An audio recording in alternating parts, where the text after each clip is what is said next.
How is it going, everybody? Thanks a lot for joining me for another Mezcal review. Got a couple Mezcals in the mail last week at the time of recording. So by the time this is posted, probably a couple weeks ago. But yeah, pretty cool stuff. Been enjoying them with buddies, dipping into them, tasting them here and there, and figured give them a review today. They're from Nuestra Soledad. By Casa Cortez, which I believe is like a distributor, or I think they collect a bunch of mezcals from across Oaxaca and maybe some other areas. I don't know exactly, but yeah, really cool stuff.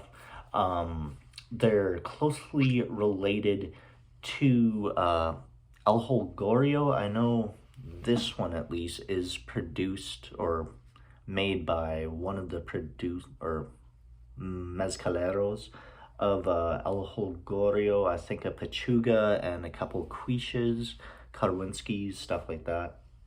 So pretty rad. It's coming in at 45% alcohol by volume.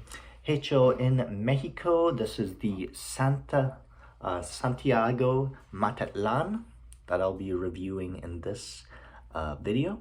Pretty cool. It is made by Master Distiller Gregorio Martinez Harquin. Don't know exactly how to pronounce your name. If you ever watch this, sorry, bud.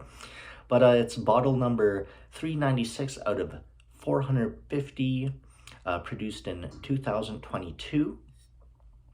And yeah, pretty rad.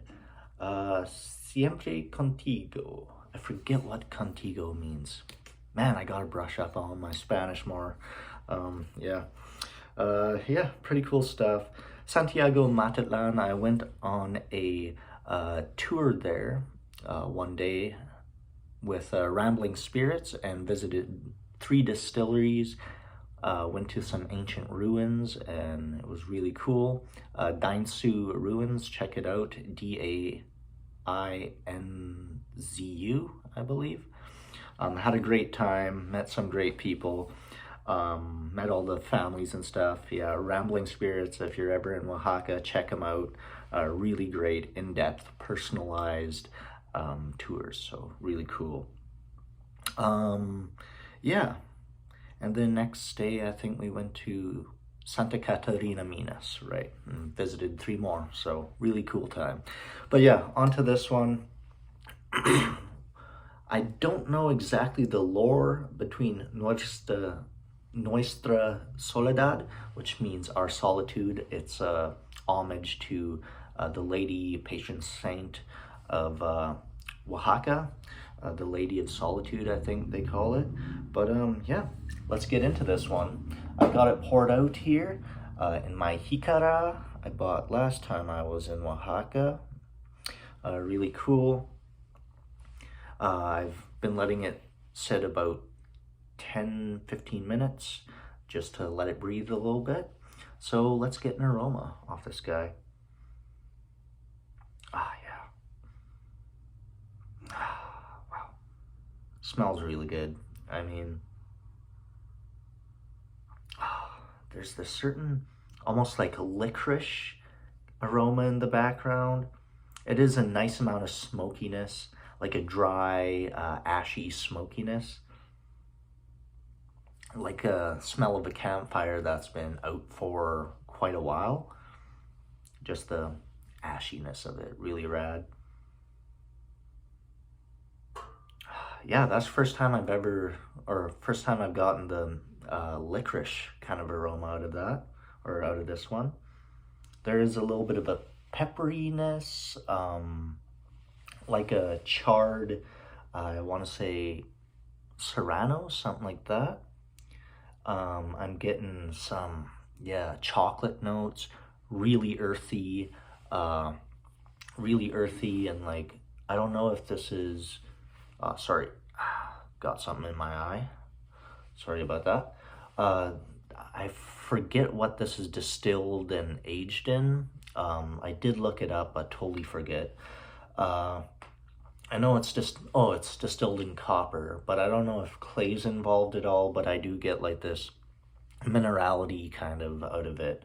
So, yeah, it smells really, really damn good.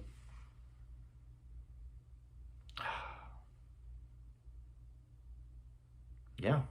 Anything else out of this guy?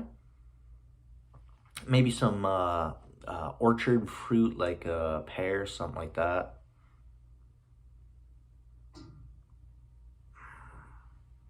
And there's something I can't really put a name on. But yeah, let's give it a taste. Salute. Mm.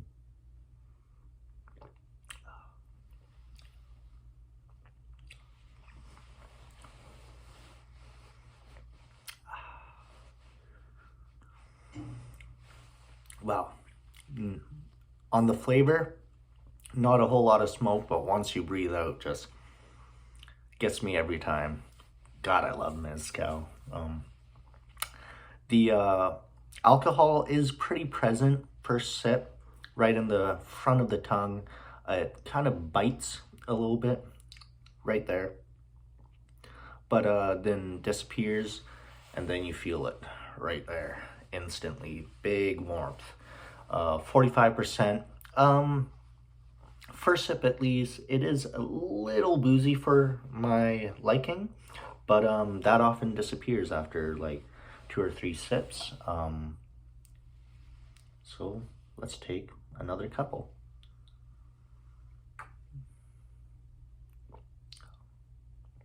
Ooh.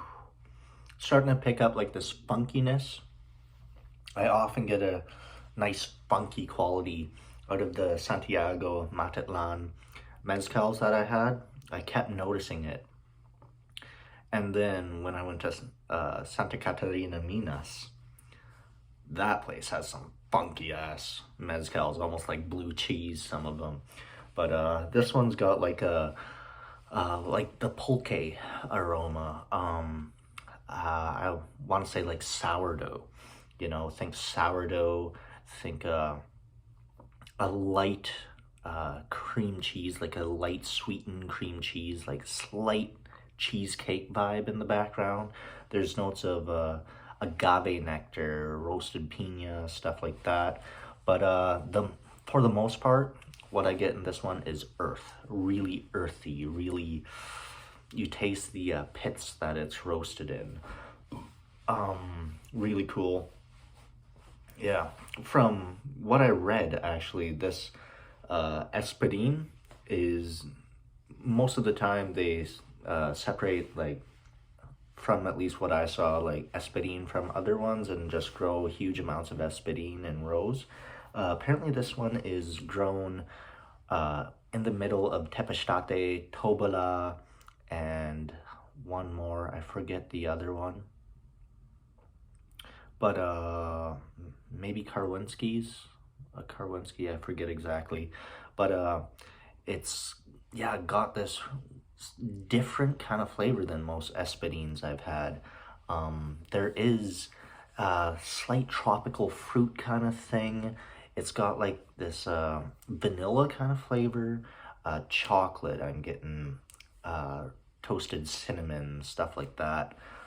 Really rad. It is a little bit saltier than a lot of mezcals I've had, most espadines I've had. But that might be just the process. Might lend some earthy saltiness to it.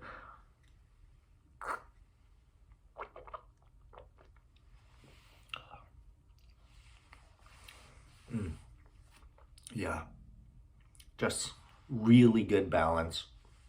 Now that I've had a few sips, the alcohol's just died down completely, and you're just left with all that wonderful mezcal flavor, you know, like just really, really good, rich, but there's a lightness to it.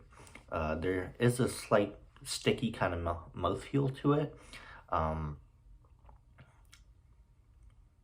Not super sweet, but there is nice, like, sweet flavors, if that makes sense. Like, flavors of vanilla and, like, honey and agave syrup and stuff like that without, like, overwhelming sweetness. Really dig this one. My favorite that I've had from the Santiago Matatlan region, no, but it's a really nice Espadin, pretty decent price. Here in the States, it's an amazing price, and of course in Mexico, really good pricing. Canada is always a little bit more expensive. I find it's usually, if something's $30 American, it'll be $60 Canadian here, mezcal wise, So I think I paid 80 Canadian here, so it is a little pricey, but definitely worth it in my opinion. I always love a nice mezcal after work, and yeah, about to go watch hockey, so that'll go well with it. I prepared myself a little, oh, here we go, little notification, sorry about that, a little plate of like chocolate and mandarinas to pair with it. So yeah, gonna watch hockey, drink mezcal, have a good time. So there we go. Ratings wise on this one, I give it a straight up B plus. Really dig it. Not my favorite, but really good.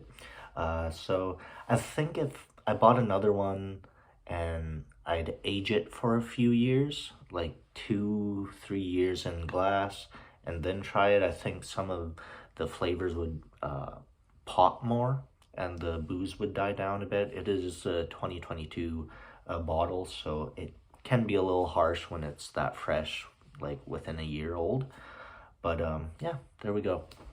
Thanks a lot for watching, everybody. Let me know what y'all think of Nuestra, Soledad's, Santiago, Matatlan, or any of their other mezcals. I'll try to give them all reviews. I can get their Santa del Rio, or Santa Ana del Rio, I believe it's called. And I've got the Lachigui, I think it's pronounced Lachigui, Miawatlan. So I'm gonna review that once I'm done with this guy. So thanks a lot for watching. Like, comment, subscribe for more mezcal reviews. And till the next time, salute, everybody.